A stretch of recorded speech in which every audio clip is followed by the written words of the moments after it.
Welcome to our channel पर नए हैं तो प्लीज़ चैनल को सब्सक्राइब करें। इस वीडियो में आपको 68 बीपीएससी के लिए टेस्ट चलाया जा रहा है, जिसमें आपको 150 क्वेश्चन पूछे जाएंगे। जो बच्चा लगभग 100 के आसपास क्वेश्चन सही कर रहा है, यानी वो अपनी तैयारी बहुत अच्छा कर चुका है। चलिए अब हम लोग क्वेश्चन देखते हैं, और जो भी लोग चैनल पर नए हैं चैनल जरूर सब्सक्राइब कीजिएगा। देखते हैं पहला क्वेश्चन क्या कर रहा है। पहला क्वेश्चन दिया हुआ कि महमूद गजनवी के भारत आक्रमण का मुख्य उद्देश्य क्या था। तो महमूद जब गजनवी भारत पर आक्रमण किया तो जो उसका मुख्य उद्देश्य था वो था धन की प्राप्ति करना। क्या था बाबू? धन की प्राप्ति करना उसका मुख्य उद्देश्य था। तो राइट आंसर ऑप्शन सी। अगला क्वेश्चन देखते हैं कि अत्यंत सुरीले अंदाज में कुरान पढ़ने के कारण निम्न में से कौन सा शासक कुरान खान के नाम से प्रसिद्ध था। तो कुरान खान बोला जाता था आपको कुतुबुद्दीन ऐबक को। किसको? कुतुबुद्दीन ऐबक को कुरान खान को बोला जाता था। तो राइट आंसर कौन सा हो जाएगा? वो ऑप्शन डी। अगला क्वेश्चन देखते हैं कि दक्षिण भारत के प्रशासन में पोलीगार थे। जो दक्षिण भारत का जो प्रशासन था वो पोलीगार थे। तो पोलीगार जो थे वो क्षेत्रीय शासक व सैन्य नियंत्रक थे। कौन थे बाबू? क्षेत्रीय शासक और सैन्य नियंत्रक। तो राइट आंसर कौन सा हो जाएगा बाबू? तो राइट आंसर ऑप्शन ई होगा। अगला क्वेश्चन हम लोग देखते हैं। अगला क्वेश्चन क्या दिया हुआ? अगला क्वेश्चन दिया हुआ कि हुमायूं द्वारा लड़े गए निम्नलिखित प्रमुख युद्धों का कालक्रम अनुसार बढ़ते क्रम में बताना है। तो यहाँ पे दिया हुआ है चौसा का युद्ध। तो चौसा का युद्ध कब हुआ था? तो 1539 में। कन्नौज का युद्ध जो हुआ था वो 1540 में। और सरहिंद का युद्ध 1555 में हुआ था।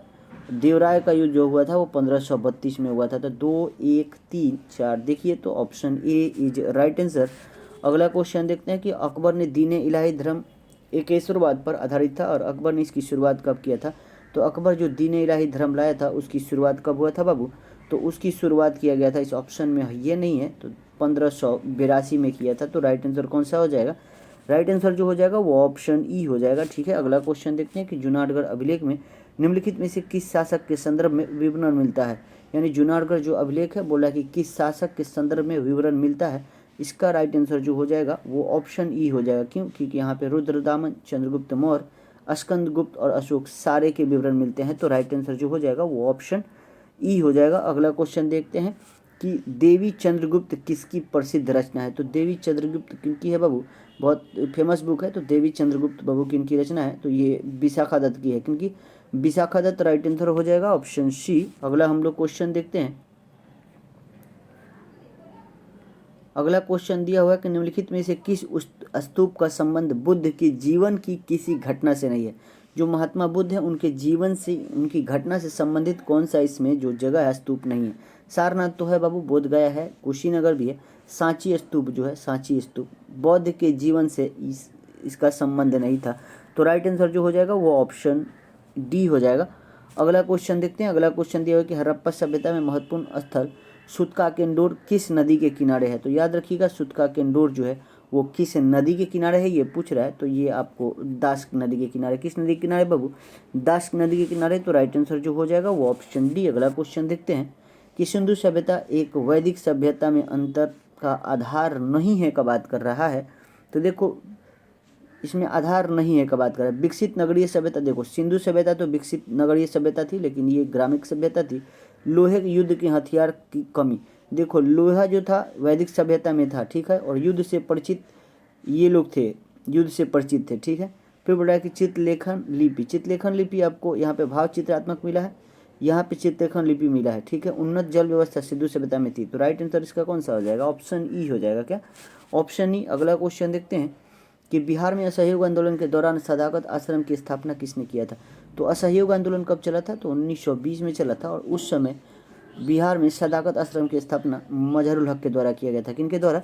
मजहरुल हक। राइट आंसर जो हो जाएगा वो ऑप्शन सी। अगला क्वेश्चन है कि सितंबर 1928 में हिंदुस्तान सोशल रिपब्लिक एसोसिएशन का बैठक बिहार के किस क्रांतिकारी ने भाग लिया था। जो हिंदुस्तान सोशल रिपब्लिक एसोसिएशन की बैठक 1928 में हुआ था, 1928 में फिरोज शाह कोटला में हुआ था, और इसका नेतृत्व कर रहे थे चंद्रशेखर आजाद, ठीक है। बोल रहा है कि बिहार के किस क्रांतिकारी ने उसमें भाग लिया था। तो याद रखिएगा बिहार के क्रांतिकारी जो है वो फणींद्रनाथ घोष ने, कौन? फणींद्रनाथ घोष ने भाग लिया था। तो राइट आंसर ऑप्शन बी। अगला क्वेश्चन देखते हैं। अगला क्वेश्चन है कि नमक सत्याग्रह के दौरान चर्चित स्थल नखासपिंड निम्न में से किस राज्य में है। तो नखासपिंड जो है ये पटना के आसपास है, तो पटना में है। तो राइट आंसर यहाँ पे स्टेट पूछ रहा है, तो ये बिहार हो जाएगा। कौन सा? बिहार। अगला क्वेश्चन देखते हैं। अगला क्वेश्चन दिया है कि निम्नलिखित में से कौन सा युग्म सुमेलित नहीं है। आज के क्वेश्चन थोड़े टफ हैं हिस्ट्री के। बोल रहा है कौन सा युग्म सुमेलित नहीं है। यहाँ पे मिलाते हैं हम लोग। बंदी जीवन सचिंद्र सन्याल उनका तो है ही है। इंडियन स्ट्रगल सुभाष चंद्र बोस का है। इंडिया डिवाइडेड राजेंद्र प्रसाद का ये है। और फिर दिया हुआ कि annihilation of caste B R Ambedkar, ये भी सही है। तो इसमें सारे कथन सही है, तो राइट आंसर जो हो जाएगा वो ऑप्शन ई होगा। ठीक है, अगला क्वेश्चन देखते हैं कि भारत के स्वतंत्रता संग्राम के संबंध में निम्नलिखित घटनाओं में सबसे अंत में कौन सी घटना हुआ था। क्या बोल रहा है कि भारत की जो स्वतंत्रता संग्राम के संबंधित निम्नलिखित घटनाओं में सबसे अंतिम में कौन सा हुआ था, ये बोल रहा है कि भारतीय राष्ट्रीय कांग्रेस का अमृतसर अधिवेशन, अमृतसर जो अधिवेशन हुआ था वो दिसंबर कब हुआ था, दिसंबर 1919 में हुआ था। बोल रहा है कि रॉलेट अधिनियम, रॉलेट जो अधिनियम है, तो रॉलेट एक्ट जो आया था बाबू वो आया था 19 मार्च 1919 को आया था। वही रॉलेट सत्याग्रह का बात करेगा तो रॉलेट सत्याग्रह जो आया था वो 6 अप्रैल को आया था। सारे 1919 की ही घटना है, इसलिए क्वेश्चन पूछा गया है। तो 6 अप्रैल 1919 को रॉलेट सत्याग्रह और जालियांवाला बाग हत्याकांड 13 अप्रैल को। ठीक है, इसमें क्या बोल रहा है कि अंत में सबसे कौन सा हुआ था, तो यहाँ पे दिख रहा है कि राष्ट्रीय कांग्रेस। ठीक है, कांग्रेस की जो अधिवेशन हुआ था अमृतसर में वो दिसंबर 1919 में हुआ था। अगला क्वेश्चन देखते हैं कि किस गवर्नर जनरल के कार्यकाल में कोलकाता में एशियाटिक सोसाइटी की स्थापना, ये 1784 में एशियाटिक सोसाइटी की स्थापना किया गया था। और ये बोल रहा है कि किसके कार्यकाल में किया गया था, कौन सा गवर्नर जनरल, तो ये आपको वारेन हेस्टिंग के कार्यकाल में किया गया था। तो राइट आंसर हो जाएगा ऑप्शन सी। अगला क्वेश्चन देखते हैं। अगला क्वेश्चन है कि भारत में कर्जन की प्रशासन की तुलना औरंगजेब से किसने की थी। तो जो भारत में कर्जन का प्रशासन था उसकी तुलना औरंगजेब से किए थे। ये कौन किए थे बाबू, तो ये आपको गोपाल कृष्ण गोखले किए थे। कौन, गोपाल कृष्ण गोखले। राइट आंसर जो हो जाएगा वो ऑप्शन डी। अगला क्वेश्चन है कि रंपाओं का विद्रोह का नेतृत्व निम्नलिखित में से किसने किया था। तो रंपाओं का विद्रोह का नेतृत्व जो कर रहे थे वो सीताराम राजू कर रहे थे। कौन कर रहे थे बाबू, सीताराम राजू। राइट आंसर जो हो जाएगा वो ऑप्शन बी होगा। अगला क्वेश्चन देखते हैं कि सर्वप्रथम किस गवर्नर ने, देखो सर्वप्रथम का बात है, किस गवर्नर जनरल ने प्रेस पर सेंसरशिप लागू किया था। तो प्रेस पर सेंसरशिप सर्वप्रथम का बात कर रहा है तो वेलेजली ने, कौन, लॉर्ड वेलेजली ने किया था। तो राइट आंसर कौन सा हो जाएगा, वो ऑप्शन सी हो जाएगा। इसने 1799 में प्रेस पर सेंसरशिप लागू किया था। तो राइट आंसर ऑप्शन सी। अगला क्वेश्चन देखते हैं कि किस वर्ष बाल गंगाधर तिलक की पत्रकारिता के लिए पहली बार सजा मिला था। बाल गंगाधर तिलक को पत्रकारिता के लिए पहली बार सजा मिला था। देखो तो क्वेश्चन तो बहुत अच्छा दिया गया है, तो याद रखिएगा 1882 में, कब, यानी 1882 में उनको बाल गंगाधर तिलक को कोल्हापुर के महाराज के प्रति अंग्रेजों के व्यवहार की निंदा करने के लिए इनको 4 माह का सजा दिया गया था पहली बार। ठीक है, तो राइट आंसर ऑप्शन ई होगा। अगला क्वेश्चन देखते हैं कि साधारण ब्रह्म साम्राज्य की स्थापना, तो साधारण ब्रह्म समाज की स्थापना किसने किया है। तो ब्रह्म समाज 2-3 तरह के थे, उसमें से जो साधारण ब्रह्म समाज था उसकी स्थापना पूछ रहा है किसने किया है। तो याद रखिएगा साधारण ब्रह्म समाज की स्थापना जो किए हैं बाबू, ये आपको कौन किए हैं, तो आपको शिवनाथ शास्त्री और आनंद मोहन बोस, ये दोनों ने मिलकर किया था। तो जब 2 ऑप्शन मिल जाएगा तो राइट आंसर कौन सा हो जाएगा, ऑप्शन ई। और इसकी स्थापना हुआ था 1878 में, कब, 1878 में। अगला क्वेश्चन हम लोग देखते हैं कि नेटिव मैरिज एक्ट के द्वारा लड़कियों एवं लड़कों के विवाह की न्यूनतम आयु क्रमशः 14 वर्ष और 18 वर्ष निर्धारित की गई, और यह एक्ट किस वर्ष पारित हुआ था। तो native marriage act Northbrook के समय पारित हुआ था, और यहाँ पे पूछ रहा है किस वर्ष पारित हुआ था, तो 1872 में पारित हुआ था। कब, 1872 ऑप्शन में कहीं नहीं है, तो राइट आंसर जो हो जाएगा वो ऑप्शन ई होगा। अगला क्वेश्चन देखते हैं कि निम्नलिखित में से किस रचना के माध्यम से राजा राम मोहन राय ने सती प्रथा का विरोध किए थे। तो सती प्रथा का विरोध कौन सी रचना से राजा राम मोहन राय किए थे। राजा राम मोहन राय की सारे जो रचना दिया है उन्हीं का है, लेकिन इनमें से कौन सी रचना है जिसमें उसने सती प्रथा का विरोध किए थे। तो याद रखिएगा संवाद कौमुदी में। किसमें बाबू, संवाद कौमुदी। राइट आंसर जो हो जाएगा वो ऑप्शन सी हो जाएगा, जो बंगाली में था। ठीक है, अगला क्वेश्चन हम लोग देखते हैं। अगला क्वेश्चन दिया हुआ है कि निम्न में से कांग्रेस के किस अधिवेशन में राष्ट्रीय आर्थिक कार्यक्रम एवं मौलिक अधिकार के संबंधित प्रस्ताव पारित किया गया था।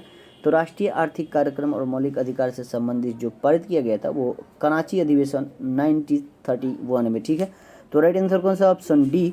अगला क्वेश्चन है कि निम्नलिखित में कौन सुभाष चंद्र बोस के राजनीतिक गुरु है। तो सुभाष चंद्र बोस के राजनीतिक गुरु का बात कर रहा है, तो याद रखिएगा सुभाष चंद्र बोस के जो राजनीतिक गुरु हैं वो चित्तरंजन दास हैं। कौन है बाबू, चित्तरंजन दास सुभाष चंद्र बोस के राजनीतिक गुरु हैं। वही बात करेगा तो महात्मा गांधी के अगर राजनीतिक गुरु का, तो वो आपको गोपाल कृष्ण गोखले हो जाएंगे। ठीक है, अगला क्वेश्चन देखते हैं कि 19वीं शताब्दी में भारत पर अंग्रेजी शासन का परिणाम आर्थिक तौर पर निम्नलिखित में से क्या था। तो 19वीं शताब्दी में भारत पर अंग्रेजी शासन का परिणाम आर्थिक तौर पर जो था, वो आर्थिक तौर पर था भारतीय कृषि का वाणिज्यीकरण। क्या था बाबू? भारतीय कृषि का वाणिज्यीकरण। राइट आंसर कौन सा हो जाएगा? वो हो जाएगा ऑप्शन ई। क्या हो जाएगा? ऑप्शन बी हो जाएगा। Option B is right answer. अगला क्वेश्चन दिख रहा है कि मुसलमानों के लिए पृथक राष्ट्र का प्रस्ताव सबसे पहले किसने रखा था। बोल रहा है कि मुसलमानों के लिए पृथक राष्ट्र का प्रस्ताव सबसे पहले किसके द्वारा रखा गया था। यहाँ पे दिया हुआ है, इसमें ऑप्शन में तो कोई है ही नहीं, क्योंकि ये रखा गया था मोहम्मद इकबाल के द्वारा। किसके द्वारा? मोहम्मद इकबाल के द्वारा प्रथम बार पृथक राष्ट्र के प्रस्ताव का सर्वप्रथम रखा गया था मोहम्मद इकबाल के द्वारा। तो राइट आंसर जो हो जाएगा वो ऑप्शन ई हो जाएगा। यहाँ पे कोई ऑप्शन नहीं है। ठीक है, अगला क्वेश्चन देखते हैं कि अखिल भारतीय राज्य जन कॉन्फ्रेंस यानी all India state people conference का आयोजन कब किया गया था। तो all India state people conference का आयोजन किया गया था 1927 में। कब बाबू? 1927। राइट आंसर जो हो जाएगा वो ऑप्शन सी। अगला क्वेश्चन देखते हैं। अगला क्वेश्चन देख रहे हैं कि भारतीय मुस्लिम लीग के किस अधिवेशन में बकरीद के अवसर पर गोवध निषेध का प्रस्ताव पारित किया गया था। बहुत टफ क्वेश्चन है, तो याद रखिएगा ये मुस्लिम लीग, कौन सा मुस्लिम लीग के अधिवेशन में किया गया था। तो ये अमृतसर 1919 में जो अधिवेशन हुआ था मुस्लिम लीग का, उसी में बकरीद के अवसर पर, जो बकरीद फेस्टिवल होता है, उसमें गोवध को यानी गौवे की हत्या पर निषेध प्रस्ताव पारित किया गया था। ठीक है, अगला क्वेश्चन है कि डिस्कवरी ऑफ इंडिया नामक प्रसिद्ध पुस्तक की रचना जवाहरलाल नेहरू ने किस जेल में किया था। या डिस्कवरी ऑफ इंडिया कौन से जेल में थे जवाहरलाल नेहरू तो लिखे थे, ये क्वेश्चन पूछा है।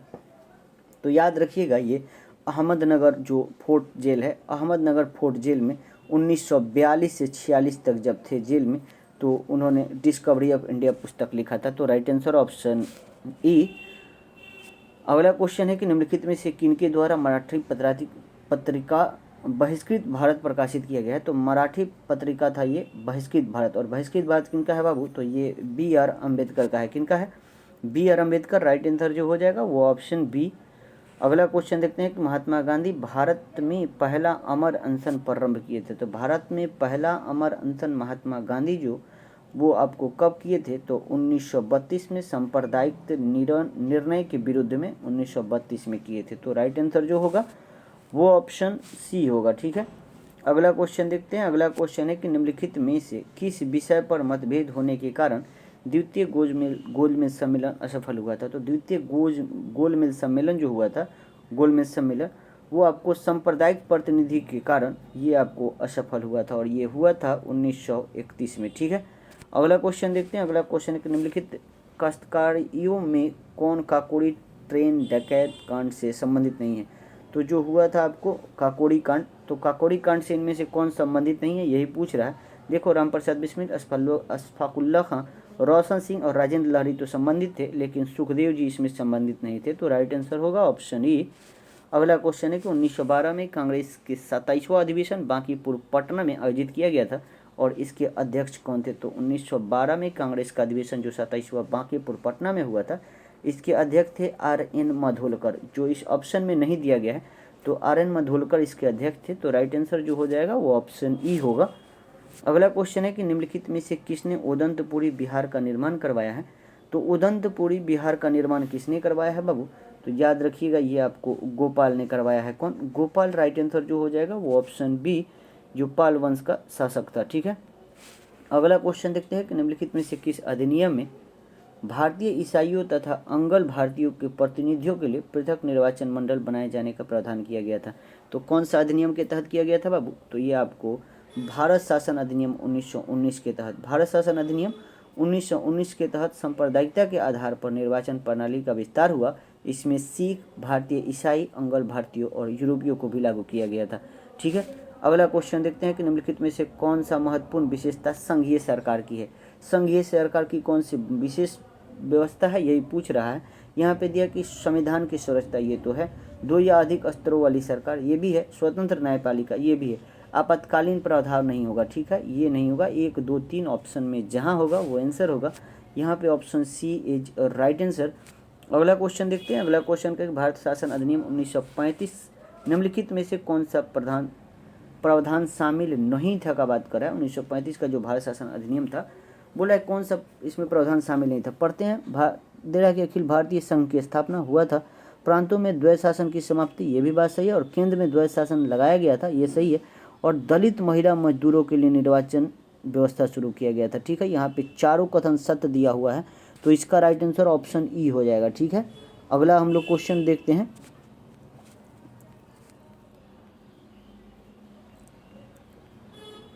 अगला क्वेश्चन क्या दिया हुआ है कि वर्तमान में भारत के कितने राज्य और संघ राज्य क्षेत्र हैं। तो याद रखिएगा, वर्तमान में 28 राज्य हैं और 8 केंद्र शासित प्रदेश हैं। ठीक है, तो राइट आंसर कौन सा, ऑप्शन बी। अगला क्वेश्चन हम लोग देखते हैं। अगला क्वेश्चन है कि प्राण एवं दैहिक स्वतंत्रता का अधिकार का वर्णन संविधान के किस अनुच्छेद में किया गया है। तो प्राण एवं दैहिक स्वतंत्रता आर्टिकल 21 में है। कहाँ पे है, आर्टिकल 21 में प्राण एवं दैहिक स्वतंत्रता की बात की गई है।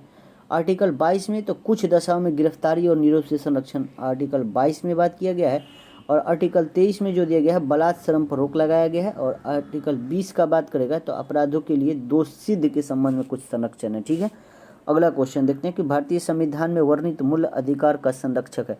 तो जो भारतीय संविधान है, भारतीय संविधान उनमें वर्णित मूल अधिकारों का जो संरक्षक है, संरक्षक कौन है बाबू, तो याद रखिएगा इसमें मूल अधिकार का संरक्षण रीट द्वारा होता है। तो आर्टिकल 32 के तहत सुप्रीम कोर्ट है और आर्टिकल 226 के तहत हाई कोर्ट है। और इस ऑप्शन में न्यायपालिका दिया है, लेकिन ऑप्शन में कहीं पे ऑप्शन 4 नहीं दिया हुआ है केवल।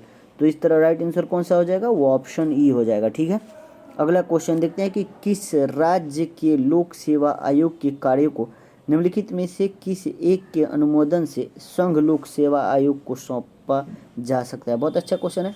बोला कि किसी राज्य के जो लोक सेवा आयोग के कार्यों को निम्नलिखित में से किस एक के अनुमोदन से संघ लोक सेवा आयोग को सौंपा जाएगा। ठीक है, तो याद रखिएगा ये भारत के जो राष्ट्रपति हैं, इन्हीं के अनुमोदन के बाद जो राज्य लोक सेवा आयोग है उसके कार्य को संघ लोक सेवा आयोग को सौंपा जाएगा। ठीक है, अगला क्वेश्चन हम लोग देखते हैं कि निम्नलिखित में से नीति निर्देशक तत्व के बारे में क्या असत्य है। असत्य कथन का बात कर रहा है, दे रहा है कि संविधान के भाग 4 में दिया गया है, सही है। आयरलैंड के संविधान से लिया गया है, ये भी सही है। नीति निर्देशक तत्व न्यायालय द्वारा परिवर्तनीय नहीं है, ये भी सही है। इनका मूल उद्देश्य राजनीतिक लोकतंत्र की स्थापना नहीं, इसका मूल उद्देश्य राजनीतिक तत्व की स्थापना करना नहीं है। इसका मूल उद्देश्य जो है बाबू सामाजिक और आर्थिक लोकतंत्र की स्थापना करना है। तो इसका राइट आंसर जो हो जाएगा वो ऑप्शन डी होगा। अगला क्वेश्चन है कि भारत के राष्ट्रपति के पास निम्नलिखित में से कौन सा वीटो शक्ति प्राप्त है। देखो, राष्ट्रपति के पास वीटो शक्ति कौन सा, अत्यंतकारी है, पॉकेट वीटो है, ये है।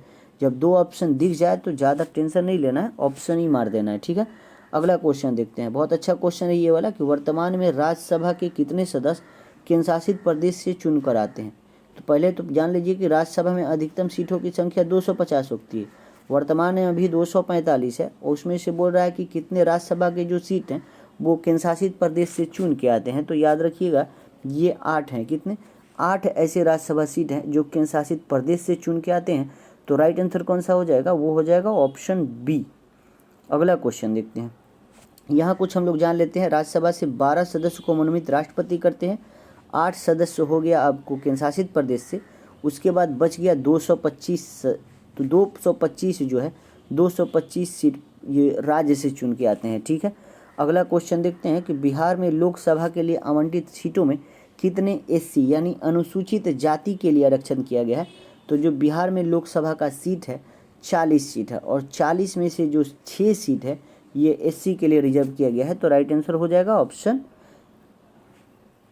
बी हो जाएगा। अब अगला क्वेश्चन हम लोग देखते हैं कि भारत के राष्ट्रपति पर महाभियोग चलाने के लिए कम से कम कितने दिन पूर्व सूचना देना होता है।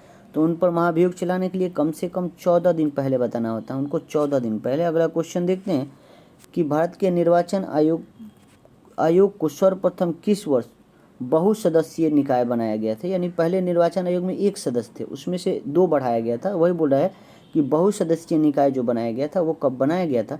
तो 1989 में। कब बाबू, 1989। Right answer option A. अगला क्वेश्चन है कि भारत के संविधान के किस अनुच्छेद में दल बदल संबंध उपबद्ध किया गया है। तो कौन सी अनुसूची में दल बदल है। तो याद रखिएगा ये 10वीं अनुसूची में है, और इस ऑप्शन में 10वीं अनुसूची कहीं नहीं दिया गया है। तो राइट आंसर जो हो जाएगा ऑप्शन ई हो जाएगा। ठीक है, अगला क्वेश्चन देखते हैं। 52वां संविधान संशोधन 1985 में 10वीं अनुसूची जोड़ा गया था, दल बदल। ठीक है, अगला क्वेश्चन दिया हुआ है। अगला क्वेश्चन है कि मुख्य चुनाव आयुक्त के पदच्युत किया जा सकता है, ये क्वेश्चन दिया हुआ है। पढ़ते हैं, इसमें दिया है कि सुप्रीम कोर्ट के मुख्य न्यायाधीश द्वारा नहीं, राष्ट्रपति के द्वारा ये भी नहीं, मंत्रिमंडल के प्रस्ताव पर ये भी नहीं, संसद के दोनों सदनों से बहुमत पारित करके कदाचार आरोप आधार पर नहीं, ये भी नहीं होगा। इसका राइट आंसर ऑप्शन ई हो जाएगा। ऑप्शन ई क्यों हो जाएगा? क्योंकि जो मुख्य चुनाव आयुक्त होते हैं इसको महाभियोग लगाया जाता है। महाभियोग लगाने के बाद राष्ट्रपति उसको अनुमति देंगे, राष्ट्रपति के सक्षम रखा जाएगा और राष्ट्रपति के आदेश के द्वारा ही इसे हटा दिया जाता है। ठीक है, तो इसका राइट आंसर ऑप्शन ई होगा। अगला क्वेश्चन देखते हैं कि जनसंख्या नियंत्रण और परिवार नियोजन संविधान की 7वीं अनुसूची की किस सूची का विषय है? तो 7वीं अनुसूची की किस सूची का विषय है बाबू? तो याद रखिएगा, ये आपको समवर्ती सूची का विषय है। किसका है? समवर्ती सूची का विषय है। राइट आंसर जो हो जाएगा वो ऑप्शन सी। अगला क्वेश्चन देखते हैं कि निम्न में से वह कौन सा तापक्रम है जिस पर सेंटीग्रेड और फ़ारेनहाइट दोनों स्केल का मान समान होता है? तो याद रखिएगा, -40 डिग्री सेंटीग्रेड ऐसा तापमान है जिस पर फ़ारेनहाइट और सेंटीग्रेड का मान समान होता है। इस ऑप्शन में से -40 डिग्री कहीं नहीं दिया है, तो राइट आंसर कौन सा मारना है बाबू? तो राइट आंसर आपको मारना है ऑप्शन ई। कौन? ऑप्शन ई मार देना है। अगला क्वेश्चन हम लोग देखते हैं। अगला क्वेश्चन है कि निम्न में से कौन प्रकाश रंग, निम्नलिखित में से प्रकाश का रंग किसके द्वारा निर्धारित होता है? तो निम्न में से प्रकाश का रंग प्रकाश के तरंग दैर्घ्य के द्वारा, किसके द्वारा? प्रकाश के तरंग दैर्घ्य के द्वारा। अगला क्वेश्चन है कि एफ्लाटॉक्सिन विषात्मक द्वारा मनुष्य को सामान्यतः कौन सा अंग प्रभावित होता है? तो बोल रहा है कि किसके द्वारा बात कर रहा है? तो यहाँ पे बात कर रहा है कि एफ्लाटॉक्सिन ये विषैले पदार्थ है। बोल रहा है कि मनुष्य का कौन सा अंग प्रभावित होता है? तो याद रखिएगा, ये किडनी। कौन सा?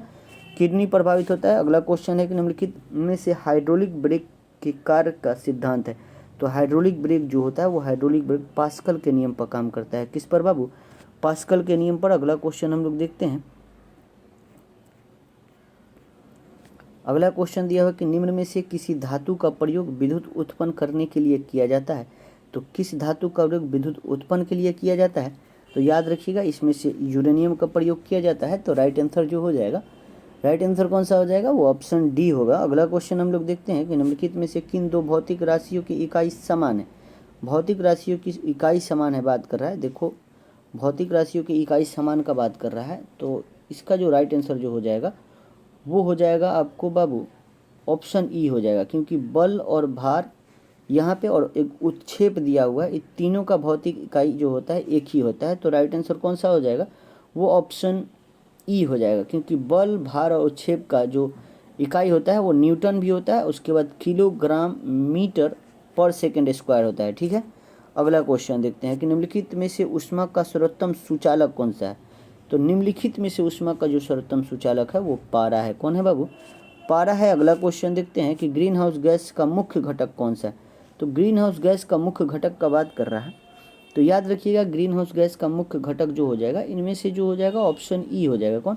क्योंकि carbon dioxide, nitrous oxide, ozone, methane ये सारे हैं, तो राइट आंसर ऑप्शन ई होगा। अगला क्वेश्चन है कि जल में वायु का बुलबुला किसकी भांति व्यवहार करता है? तो जल में जो वायु का बुलबुला है वो आपको अवतल लेंस की भांति व्यवहार करता है। कैसा? अवतल लेंस की भांति। अगला क्वेश्चन देखते हैं कि भारत में पाए जाने वाले टाइटेनियम युक्त खनिज कौन सा है? तो टाइटेनियम युक्त खनिज का बात कर रहा है, तो याद रखिएगा, भारत में पाए जाने वाले टाइटेनियम युक्त जो खनिज है वो है आपको इल्मेनाइट। कौन है बाबू? Ilmenite. Right answer option B. अगला क्वेश्चन है कि निम्नलिखित पर विचार कीजिए, निम्नलिखित कथन पर विचार करना है। करते हैं हम लोग। दिया हुआ है कि वर्ग 7e के तत्वों को इलेक्ट्रॉन बंधुता उच्च होती है, बात तो सही है ये। फिर दिया हुआ कि सबसे अधिक इलेक्ट्रॉन बंधुता जो है वो फ्लोरीन की होती है, ये बात तो गलत है। और दिया कि निष्क्रिय गैसों का गलनांक निम्न होता है, ये भी बात सही है। तो याद रखिएगा, इसका राइट आंसर कौन सा हो जाएगा? 1 और 3 सही है, तो option D is right answer. अगला क्वेश्चन देखते हैं, क्योंकि सबसे अधिक जो इलेक्ट्रॉन बंधुता होता है वो क्लोरीन का होता है, न कि फ्लोरीन का। अगला क्वेश्चन हम लोग देखते हैं कि आजकल सर्वाधिक प्रचलित और सुरक्षित शक्कर का विकल्प है। तो सर्वाधिक प्रचलित और सुरक्षित शक्कर का जो आपको विकल्प है वो है आपको एस्पार्टेम। क्या है बाबू? एस्पार्टेम। राइट आंसर हो जाएगा वो ऑप्शन कौन सा, वो ऑप्शन ए हो जाएगा। एस्पार्टम जो होता है सुक्रोज से 100 गुना अधिक मीठा होता है, ठीक है। वही जो सेक्रीन होता है वो सुक्रोज से लगभग 600 550 गुना मीठा होता है। अगला क्वेश्चन देखते हैं कि हीरे हरी पत्तेदार सब्जियां निम्नलिखित विटामिनों में से किसका भरपूर स्रोत है। देखो हरी जो पत्तियां जो होती है सब्जी की, उसमें तो विटामिन सारे पाए जाते हैं, लेकिन सबसे ज़्यादा भरपूर स्रोत विटामिन ए का होता है, ठीक है। Vitamin A is right answer. अगला क्वेश्चन देखते हैं कि नारियल के फलों का फैलाव होता है, तो नारियल के फलों का जो फैलाव होता है बाबू, वो होता है आपको मेसोकार्प के द्वारा। किसके द्वारा, मेसोकार्प के द्वारा। राइट आंसर जो होगा वो ऑप्शन ए होगा। अगला क्वेश्चन देखते हैं कि निम्नलिखित में से कौन विषाणु जनित रोग है। विषाणु जनित रोग कौन सा नहीं है, यानी वायरस से होने वाला रोग नहीं है का बात करें। पोलियो वायरस से होता है, खसरा भी वायरस से होता है और रेबीज भी वायरस से होता है। टीबी जो है ये आपको विषाणु जनित रोग नहीं है, तो राइट आंसर जो हो जाएगा वो ऑप्शन डी। अगला क्वेश्चन हम लोग देखते हैं। अगला क्वेश्चन क्या होगा, अगला क्वेश्चन मिलाने वाला है। दिया हुआ है नीला थोथा, तो नीला थोथा किससे हो जाएगा बाबू, तो ये नीला थोथा हो जाएगा कॉपर सल्फेट से। दिया हुआ कि एप्सम लवण, तो एप्सम लवण जो होता है बाबू ये आपको मैग्नीशियम सल्फेट हो जाएगा। कौन सा, मैग्नीशियम सल्फेट से। और जो बेकिंग सोडा है, बेकिंग सोडा, तो बेकिंग सोडा किससे है बाबू, जिसको खाने वाला भी सोडा बोलते हैं, तो सोडियम बाइकार्बोनेट हो जाएगा, ठीक है। सोडियम बाइकार्बोनेट से हो जाएगा। और एक कास्टिक सोडा जो हो जाएगा वो सोडियम हाइड्रोक्साइड हो जाएगा। इस तरह ऑप्शन हम लोग देखते हैं, ऑप्शन 4 में दिया गया है, ठीक है। Option D is right answer. अगला क्वेश्चन हम लोग देखते हैं। अगला क्वेश्चन है कि पौधे द्वारा उत्पादित होने वाली अपशिष्ट पदार्थ को निम्न में से कौन सा है, यानी पौधों द्वारा उत्पादित होने वाले अपशिष्ट पदार्थ निम्न में से कौन सा है ये बात कर रहा है। तो याद रखिएगा पौधों द्वारा उत्पादित होने वाली निम्न में से अपशिष्ट पदार्थ कार्बन डाइऑक्साइड भी है, ऑक्सीजन भी है और जलवाष्प भी है। तो 3 ऑप्शन दिख रहा है, तो राइट आंसर ऑप्शन ई होगा। अगला क्वेश्चन है कि निम्नलिखित में से किसका और अधिक विभाजन नहीं किया जा सकता है। तो याद रखिएगा तत्व का अधिक विभाजन नहीं किया जा सकता है। किसका नहीं किया जा सकता है, तत्व का, क्योंकि पदार्थ का मूल रूप जिसे आगे किसी सरल पदार्थ में विभाजित नहीं किया जा सकता है उसे ही तत्व कहलाता है, ठीक है। अगला क्वेश्चन देखते हैं। अगला क्वेश्चन दिया है कि निम्न में से किस प्रक्रिया से गैस सीधे ठोस में परिवर्तित हो जाता है। तो याद रखिएगा जो गैस है सीधे ठोस में परिवर्तन होना, इसको क्या कहते हैं, यही क्वेश्चन है। तो याद रखिएगा इसको निक्षेपण कहा जाता है। क्या कहा जाता है, निक्षेपण। राइट आंसर जो हो जाएगा वो ऑप्शन सी। अगला क्वेश्चन है कि वृद्धि हार्मोन किस ग्रंथि से स्रावित होती है। कौन सा हार्मोन का, तो वृद्धि हार्मोन। और वृद्धि हार्मोन बाबू ये आपको पिट्यूटरी ग्रंथि से। किससे बाबू, पिट्यूटरी ग्रंथि से, पीयूष ग्रंथि इसको बोलते हैं। Right answer option D. अगला क्वेश्चन है कि निम्न में से कांच किस में घुलनशील होता है। तो कांच किस में घुलनशील होता है ये दिया हुआ है। तो याद रखिएगा ये हाइड्रोफ्लोरिक अम्ल में कांच घुलनशील होता है। किसमें, हाइड्रोक्लोरिक अम्ल। अगला क्वेश्चन देखते हैं कि निम्न में से कौन सा जोड़ी सही सुमेलित है। सही सुमेलित का जोड़ी का बात कर रहा है। तो याद रखिएगा उत्पाद जो होता है, उत्पाद वो पेड़ पौधे उसमें आते हैं, उसमें घास भी आ जाता है। अपघटक जो होता है बैक्टीरिया आता है। फिर देखिए प्राथमिक उपभोक्ता जो दिया हुआ है हिरन दिया हुआ है, द्वितीय उपभोक्ता तेंदुआ दिया हुआ है। ये तो नहीं होगा, लेकिन यहाँ 3 ऑप्शन हो जाएगा। जब 3 ऑप्शन हो जाएगा तो राइट आंसर ऑप्शन ई होगा, ठीक है। अगला क्वेश्चन देखते हैं हम लोग। अगला क्वेश्चन है कि निम्नलिखित में से कौन सा पौधे में श्वसन की क्रिया को प्रभावित नहीं करता है। तो पौधे में श्वसन की क्रिया को प्रभावित नहीं करता है ये पूछ रहा है।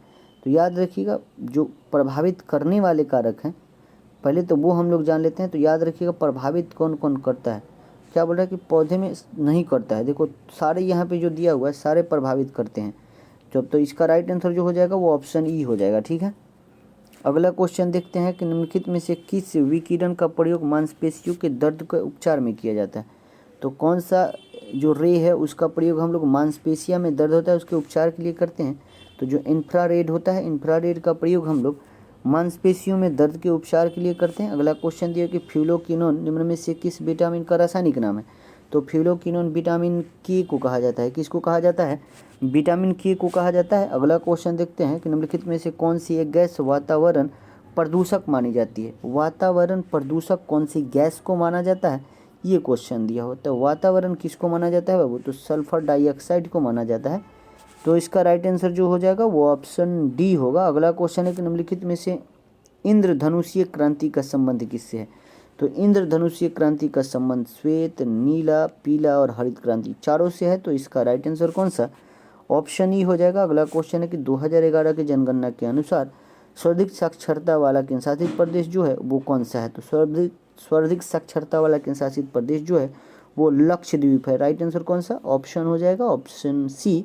लक्षद्वीप लगभग 91.8% पढ़ा लिखा हुआ है। अगर वही बात करेगा कि सबसे कम साक्षरता वाला केंद्र शासित प्रदेश तो दादर नगर हवेली हो जाएगा। ठीक है, वही बात आएगा कि सबसे साक्षर जिला, सॉरी जिला नहीं राज्य, तो केरल है। सबसे ज़्यादा राज्य केरल में पढ़ा हुआ है जो 94% पढ़ा है। सबसे कम पढ़ा लिखा जिला बोलेगा साक्षर तो वो बिहार है जो 61.8% है। ठीक है, अगला क्वेश्चन देखते हैं कि गोलकुंडा तथा पन्ना भारत का प्रसिद्ध हीरे की खान है। ये निम्न में से किस क्रम के चट्टान से संबंधित है? तो गोलकुंडा और पन्ना का जो चट्टान है वो किससे संबंधित है? जो हीरे की खान के लिए प्रसिद्ध है। तो याद रखिएगा ये विध्यन क्रम की चट्टानें हैं। कौन सी चट्टानें हैं? विध्यन क्रम की। अगला क्वेश्चन है कि निम्नलिखित में से कौन सा दर्रा लद्दाख में अवस्थित नहीं है? लद्दाख में नहीं है का बात कर रहा है। तो याद रखिएगा लद्दाख में आपको काराकोरम, चांगला, जोजिला है, बनिहाल दर्रा जो है ये आपको जम्मू कश्मीर में है। कहाँ पे है? जम्मू कश्मीर में। अगला क्वेश्चन हम लोग देखते हैं। अगला क्वेश्चन है कि निम्नलिखित में से कौन सा युग्म गलत है, यानी गलत का बात कर रहा है इसमें से। यहाँ पे देखते हैं उत्तरी सह्याद्री की सर्वोच्च शिखर जो दिया हुआ है कलसूबाई दिया हुआ है, कलसूबाई दिया हुआ है। तो ये तो सही ही है, जिसकी ऊंचाई जो है लगभग 1646 मीटर है। फिर दिया कि दक्षिण सह्याद्री की सर्वोच्च शिखर दिया हुआ है कुद्रेमुख, क्या दिया हुआ है? ये भी सही दिया हुआ है। फिर दिया कि पूर्वी घाट की उच्चतम चोटी विशाखापट्टनम, ये भी सही है, 1689 मीटर है। वही बात करें कि उत्तरी सह्याद्री और दक्षिणी सह्याद्री को विभाजित 16 डिग्री अक्षांश करती है, ये भी बात सही है। यहाँ पे सारे कथन सत्य दिए हुए हैं तो राइट आंसर ऑप्शन ई होगा। ठीक है, अगला क्वेश्चन देखते हैं कि हॉट स्पॉट का अवधारणा का प्रतिपादक कौन थे? तो हॉट स्पॉट के अवधारणा का प्रतिपादक का बात कर रहा है तो याद रखिएगा ये नॉर्मन मायर्स। कौन था? नॉर्मन मायर्स था। तो राइट आंसर ऑप्शन ई होगा। अगला क्वेश्चन है कि सूची 1 को सूची 2 से मिलाना है। मिलाते हैं हम लोग बाबू। क्या दिया हुआ है कि भारतीय प्राणी विज्ञान सर्वेक्षण केंद्र, तो भारतीय प्राणी विज्ञान सर्वेक्षण केंद्र ये कहाँ है? तो कोलकाता में है। फिर दिया कि भारतीय वन प्रबंधन संस्था, तो भारतीय वन प्रबंधन संस्था जो है ये भोपाल में है। वही बात करें कि भारतीय वन सर्वेक्षण केंद्र, तो सर्वेक्षण देहरादून, और पारिस्थितिकी विज्ञान केंद्र जो होता है वो आपको बेंगलुरु में। ठीक है, तो इस तरह अब हम लोग मिलाते हैं तो मिलाएंगे तो इसका आंसर जो हो जाएगा, इसका आंसर ऑप्शन डी हो जाएगा। कौन? Option D is right answer. अगला क्वेश्चन देखते हैं कि निम्नलिखित में से कहाँ मैग्रो वन, सदापर्णी वन और पर्णपाती वनों का संयोजन मिलता है? तो याद रखिएगा ये आपको अंडमान निकोबार में। कहाँ पे? अंडमान निकोबार में मिलता है। अगला क्वेश्चन देखते हैं कि निम्न में से किस देश की सीमा लाल सागर के साथ नहीं लगती है? लाल सागर के साथ नहीं लगती है, इसके लिए आपको मैप याद करना पड़ेगा तब बना सकते हैं इसको। तो लाल सागर के साथ देखो किसकी किसकी लगती है ये जान लो। सऊदी अरब की लगती है, इरिट्रिया की भी लगती है, जिबूती की भी लगती है, और 2 देश जान लो, सूडान की भी लगती है और मिस्र की भी लगती है। यहाँ पे इथियोपिया दिया हुआ है, इथियोपिया की नहीं लगती है। तो राइट आंसर ऑप्शन डी होगा। अगला क्वेश्चन है कि कोपेन के जलवायु वर्गीकरण के अनुसार गंगा के मैदान भारत के किस जलवायु प्रदेश में आता है? तो कोपेन ने जलवायु वर्गीकरण में बिहार को 2 भागों में बांटा था और भारत के किस जलवायु को? तो याद रखिएगा इसमें CWG को बांटा था। किस तरह? CWG। राइट आंसर जो हो जाएगा वो ऑप्शन सी होगा। अगला क्वेश्चन देखते हैं। अगला क्वेश्चन है कि रुद्रप्रयाग किन नदियों के संगम अवस्थित है? किस बात का? रुद्रप्रयाग का बात कर रहा है। ठीक है, रुद्रप्रयाग का बात कर रहा है, न कि देवप्रयाग का बात कर रहा है। तो रुद्रप्रयाग का बात कर रहा है। तो यहाँ पे कौन कौन सी नदी मिलती है बाबू? तो याद रखिएगा मंदाकिनी और अलकनंदा का संगम जो है वो रुद्रप्रयाग में होता है। ठीक है, वही देवप्रयाग का बात करता है तो देवप्रयाग में भागीरथी और अलकनंदा देवप्रयाग में मिलती है। कहाँ पे? देवप्रयाग में भागीरथी और अलकनंदा मिलती है। ठीक है, वही कर्णप्रयाग का बात आता है तो अलकनंदा और पिंडारी नदी मिलती है। ठीक है, अगला क्वेश्चन देखते हैं हम लोग कि पोंग बांध परियोजना निम्न में से किस नदी पर बनाया गया है? तो पोंग बांध किस नदी पे है बाबू? तो पोंग बांध आपको ब्यास नदी पर हिमाचल प्रदेश में बनाया गया है। ब्यास नदी पर हिमाचल प्रदेश में बनाया गया है। ठीक है, अगला क्वेश्चन देखते हैं। अगला क्वेश्चन है कि सूरजमुखी का उत्पादन में बिहार देश में स्थान रखता है। तो जो सूरजमुखी का उत्पादन होता है उस उत्पादन में सबसे ज़्यादा उत्पादन कर्नाटका करता है, उसके बाद करता है उड़ीसा और 3 नंबर पर बिहार करता है। ठीक है, तो तीसरे स्थान पर दिया हुआ है, ऊपर से तीसरे स्थान पर बिहार का स्थान है। अगला क्वेश्चन देखते हैं हम लोग। अगला क्वेश्चन दिया है कि सबसे अधिक विश्व के हीरे का संचित भंडार निम्नलिखित में से किस देश के पास है। तो याद रखिएगा ये आपको रूस के पास है। किसके पास? रूस के पास। अगला क्वेश्चन है कि निम्नलिखित में से कौन सा जलधारा हिंद महासागर की है। हिंद महासागर की जलधारा का बात करें, अगलुहास भी हिंद महासागर की है और मोजाम्बिक भी हिंद महासागर की है। जब 2 धारा मिल गया है तो राइट आंसर ऑप्शन ई होगा। ठीक है, अगला क्वेश्चन दे रहा है कि विश्व की सबसे अधिक ऊंचा नौकाई झील टीटीकाका निम्न में से किस पठार पर स्थित है। तो टीटीकाका कौन से पठार पे है बाबू? तो याद रखिएगा ये आपको बोलीविया के पठार पे है। किस पे बाबू? बोलीविया के पठार। राइट आंसर जो हो जाएगा वो ऑप्शन ई हो जाएगा। कौन सा? Option E, right answer option E. अगला क्वेश्चन हम लोग देखते हैं कि परमार डॉल्फिन अभ्यारण्य बिहार के किस जिले में है। कौन सा परमार का बात कर रहा है? तो परमार डॉल्फिन अभ्यारण्य जो है ये बिहार के अररिया में है। कहाँ पे है? अररिया में है। अगला क्वेश्चन देखते हैं कि ऊपरी विंध्य समूह के चट्टानें किस क्षेत्र में, बिहार के किस क्षेत्र में पाई जाती है। तो जो विंध्यकरण की चट्टानें हैं बिहार के 2 ही जिला याद रखिएगा, कैमूर और रोहतास जो है यहाँ पे विंध्यकरण की चट्टानें पाई जाती है। अगला क्वेश्चन देखते हैं हम लोग। अगला क्वेश्चन है कि बक्साइट बिहार के किस क्षेत्र में पाया जाता है। क्या बात कर रहा है? बक्साइट का बात कर रहा है। और बक्साइट बिहार के किस क्षेत्र में पाया जाता है ये क्वेश्चन दिया हुआ है। तो याद रखिएगा बक्साइट जो है आपको ये रोहतास में मिलेगा। कहाँ पे? रोहतास में भंडार, बिहार में रोहतास जिले में इसका बक्साइट का भंडार है। तो राइट आंसर जो हो जाएगा वो ऑप्शन डी होगा। ठीक है, अगला क्वेश्चन देखते हैं कि निम्न में से किस मध्य की जनगणना में भारतीय जनसंख्या में वृद्धि ऋणात्मक रही थी। तो कौन सा जनगणना में भारत की जो जनसंख्या उसको विभाजक वर्ष भी बोला जाता है, जो 1911 से 1921 हुआ था उसमें जनसंख्या ऋणात्मक रही थी। अगला क्वेश्चन देखते हैं, वृद्धि ऋणात्मक रहा था। अगला क्वेश्चन है कि निम्न में से कौन सा देश तांबे के उत्पादन में अग्रिम है। देखो तांबे के उत्पादन में सबसे अग्रिम है चिली, उसके बाद पेरू। तो इस ऑप्शन में जो दिया हुआ है निम्न पूछ रहा है तो पेरू हो जाएगा। ठीक है, अगला क्वेश्चन देखते हैं। अगला क्वेश्चन है कि वर्तमान में राष्ट्रीय आय की गणना हेतु आधार वर्ष क्या है। तो राष्ट्रीय आय की गणना हेतु आधार वर्ष जो है वो 2011-12 है। क्या है बाबू? 2011-12। अगला क्वेश्चन देखते हैं कि इंदिरा गांधी आवास योजना की शुरुआत किस पंचवर्षीय योजना में हुआ। तो कौन सा पंचवर्षीय योजना में बाबू? तो याद रखिएगा इंदिरा गांधी आवास जो है वो 7वीं पंचवर्षीय योजना में शुरू हुआ था। अगला क्वेश्चन अब हम लोग देखते हैं कि चतुर्थ पंचवर्षीय योजना किस मॉडल पर आधारित है। तो चतुर्थ पंचवर्षीय योजना का मॉडल पूछ रहा है तो याद रखिएगा ये गॉडगिल मॉडल पर आधारित था। किस पे बाबू? गॉडगिल मॉडल पर। अगला क्वेश्चन है कि उनमें से सही का चयन करना है। सही का चयन करना है, हम लोग करते हैं एल.के. झा समिति प्रत्यक्ष करते हैं, रेखा समिति अप्रत्यक्ष कर ये भी ठीक है, और केलकर समिति जो है करों में वृद्धि ये भी सही है, और सुमुख चक्र समिति जो था ये मौद्रिक प्रणाली पर विचार करने के लिए था, पुनर्विचार। यहाँ पे जितने भी दिए गए हैं सारे कथन सत्य हैं तो राइट आंसर जो हो जाएगा वो ऑप्शन ही होगा। ठीक है, अगला क्वेश्चन है कि गरीबों के दुष्चक्र के सिद्धांत का प्रतिपादन किसने किया था। तो गरीबों के दुष्चक्र का सिद्धांत का प्रतिपादन रेगनर नॉक्स ने किया था। कौन? रेगनर नकर्से ने किया था। ठीक है, अगला क्वेश्चन देखते हैं कि नाबार्ड के संबंध में निम्न में से कौन सा कथन सत्य है। नाबार्ड के संबंध में कौन सा कथन सत्य है ये बात कर रहा है। चलिए देखते हैं। दिया कि यह कृषि और ग्रामीण विकास के क्षेत्र में वित्तीय उपलब्ध कराने वाली सर्वोच्च संस्था है। सही है। बोल रहा है कि इसकी स्थापना सीवाराम समिति की सिफारिश पर किया गया था। ये भी बात सही है। यहाँ पे कथन सत्य का पूछ रहे हैं, 2 कथन तो सही हो गए, यानी ई ऑप्शन तो पक्का है। ठीक है, फिर दिया हुआ है कि ये 6ठी पंचवर्षीय योजना द्वारा लाया गया था। 6ठी पंचवर्षीय योजना द्वारा इसको नहीं लाया गया था। वर्तमान में नाबार्ड भारत के आयुक्त कर दिया, ये भी सही है। तो राइट आंसर इसका ऑप्शन ई होगा। ठीक है, नाबार्ड की स्थापना कब हुआ था? तो इसका स्थापना हुआ था 1982 में हुआ था। ठीक है, अगला क्वेश्चन देखते हैं हम लोग कि निम्नलिखित में से किस वित्त वर्ष में पहली बार बिहार आर्थिक सर्वेक्षण प्रकाशित किया गया था। तो बिहार आर्थिक सर्वेक्षण किस वर्ष पहली बार? तो पहली बार 2006-07 में इसको पेश किया गया था बिहार में। अगला क्वेश्चन देखते हैं कि बिहार में खाद्यान्न प्रबंधन का निम्न में से कौन सा एक उद्देश्य नहीं है। तो जो खाद्यान्न प्रबंधन है उसका एक उद्देश्य जो नहीं है वो खाद्यान्नों का निर्यात। ठीक है, खाद्यान्नों का निर्यात। राइट आंसर जो हो जाएगा वो ऑप्शन डी। अगला क्वेश्चन है कि बिहार का कौन सा जिला चावल उत्पादन में अग्रिम है। तो चावल और गेहूं दोनों उत्पादन में अग्रिम जिला जो है बिहार का वो रोहतास है। कौन है बाबू? और रोहतास है। अगला क्वेश्चन देखते हैं। वही बात करेंगे कि धान उत्पादन में पूरा बिहार कितना स्थान पर है, तो छठा स्थान बिलोंग करता है। अगला क्वेश्चन दिया हुआ है कि गंगा नदी निम्नलिखित में से बिहार के किस जिले में सबसे लंबा बहती है, तो सबसे लंबा फैलाव गंगा का पटना जिला में है जो 99 किलोमीटर बहती है, ठीक है। उसके बाद भागलपुर है जहाँ पे 97 किलोमीटर बहती है।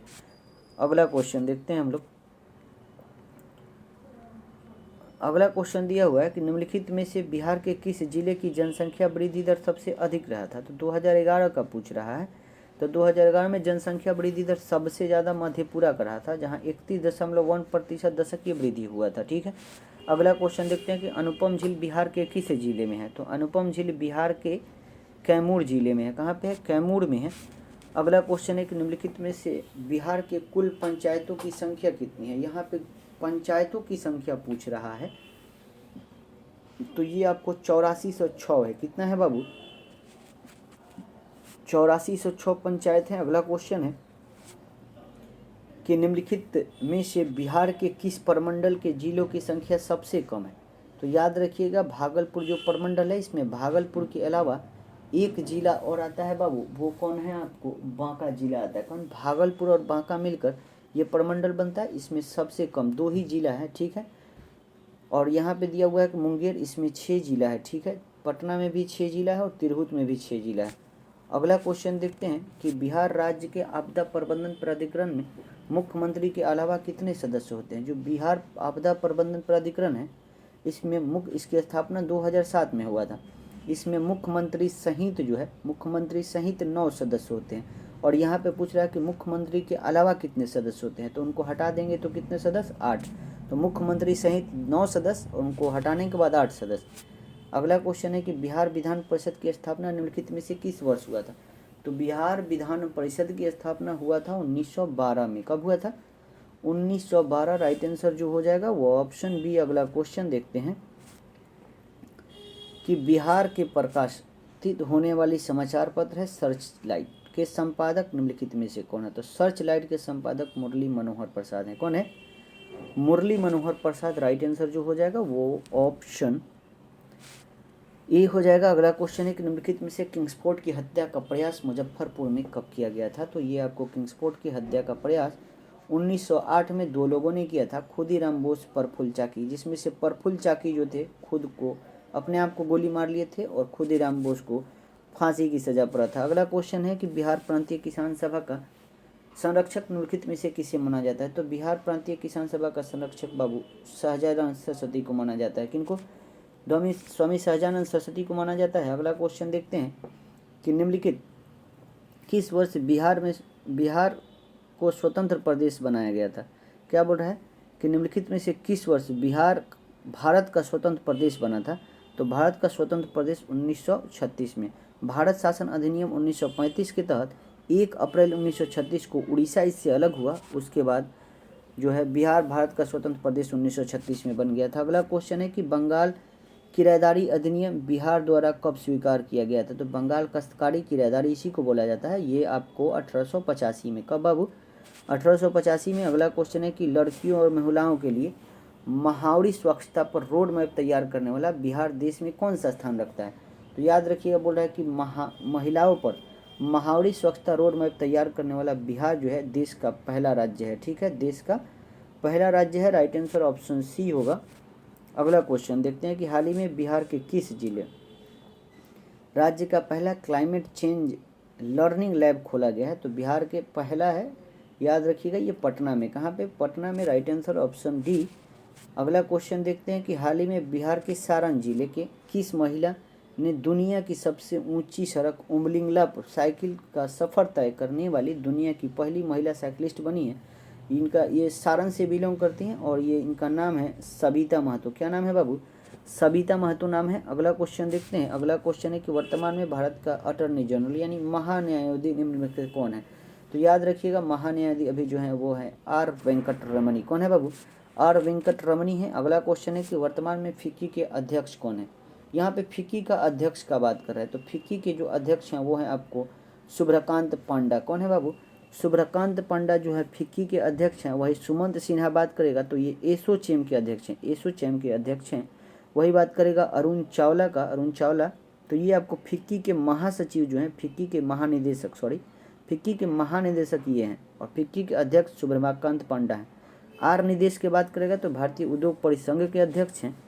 अगला क्वेश्चन देखते हैं कि विश्व आर्थिक मंच द्वारा जारी ग्लोबल जेंडर गैप रिपोर्ट 2022 में भारत का स्थान। तो विश्व आर्थिक मंच द्वारा जारी ग्लोबल जेंडर गैप रिपोर्ट 2022 में भारत का स्थान 135वां स्थान पे है। किस पे है बाबू?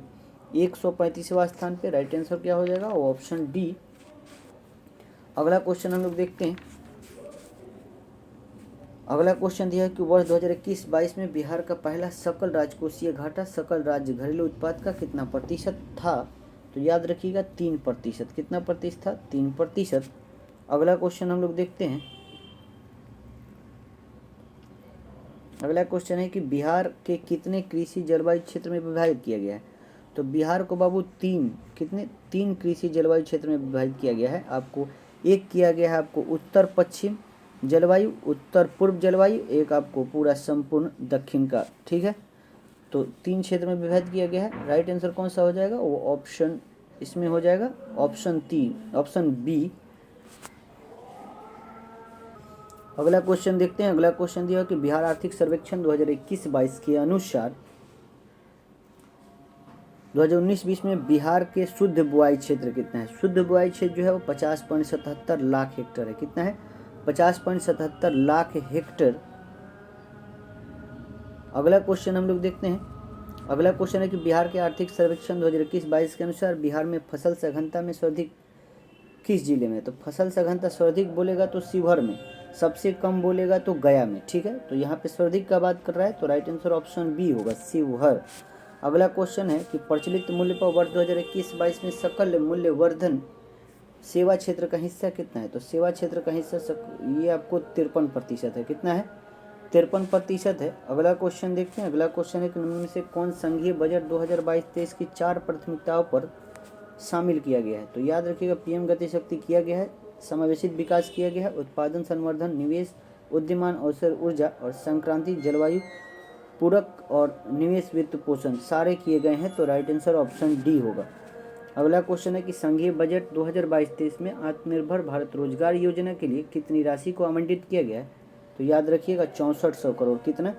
6400 crore. Right answer option B. अगला क्वेश्चन देखते हैं कि भारतीय वन स्थिति रिपोर्ट के अनुसार बिहार में वनावरण और वृक्षारोपण में वृद्धि कितना हुआ है? तो याद रखिएगा वनावरण में 75 किलोमीटर स्क्वायर और वृक्षारोपण में 338 किलोमीटर स्क्वायर। तो राइट आंसर कौन सा? Option B. अगला क्वेश्चन देखते हैं कि भारत के वन स्थिति रिपोर्ट 2021 के अनुसार देश में वनों में कुल कार्बन स्टॉक होने का अनुमान है। तो याद रखिएगा कार्बन स्टॉक होने का अनुमान कितना है? तो याद रखिएगा 7204। कितना? 7204 मिलियन टन। अब अगला क्वेश्चन देखते हैं। देखो अगला क्वेश्चन है कि भारत के वन स्थिति रिपोर्ट 2021 के अनुसार देश में कार्बन, देखो यहाँ पे 21 के अनुसार बोल रहा है कि देश में कार्बन स्टॉक वार्षिक वृद्धि पूछ रहा है। तो वार्षिक वृद्धि जो है वो आपको कितना है? तो याद रखिएगा वार्षिक वृद्धि का बात करेगा तो 39.7 मिलियन टन। ठीक है, वही बात करेगा 2019 से 2021 में वृद्धि, तो वो 49 पॉइंट हो जाए, सॉरी 49 नहीं होगा, 79 पॉइंट समथिंग होगा। ठीक है, 79 पॉइंट समथिंग। अगला क्वेश्चन देखते हैं। अगला क्वेश्चन है कि निम्न में से कौन सा बिहार के भूगर्भीय इतिहास में सबसे नवीनतम है? तो बिहार के भूगर्भीय इतिहास में सबसे नवीनतम बिहार का मैदान है। कौन है? बिहार का मैदान है। अगला क्वेश्चन दिया है कि बिहार की बरौनी रिफाइन किसके सहयोग से बनाया गया है? तो जो बिहार में बरौनी रिफाइन है वो आपको सोवियत रूस के संग से, रूस के सहयोग से 1964 में बनाया गया है। कब? 1964 में। अगला क्वेश्चन है कि बिहार के प्रसिद्ध पशु मेला कार्तिक पूर्णिमा में आयोजित होता है, कौन सा है बाबू? तो कहाँ पे? सोनपुर में होता है। कहाँ पे? सोनपुर में। आज का अंतिम क्वेश्चन जो दिया गया है कि दक्षिण बिहार में प्रचलित परंपरागत जल संरक्षण सिंचाई पद्धति कहलाती है। तो दक्षिण बिहार में प्रचलित जो परंपरागत जल संरक्षण सिंचाई पद्धति को आहर और पैन कहा जाता है। क्या कहा जाता है? आहर पैन। इसके बाद के 10 क्वेश्चन मैथ के थे इसलिए मैंने नहीं बताया। मिलते हैं आपको अगले वीडियो में। जय हिंद, जय भारत।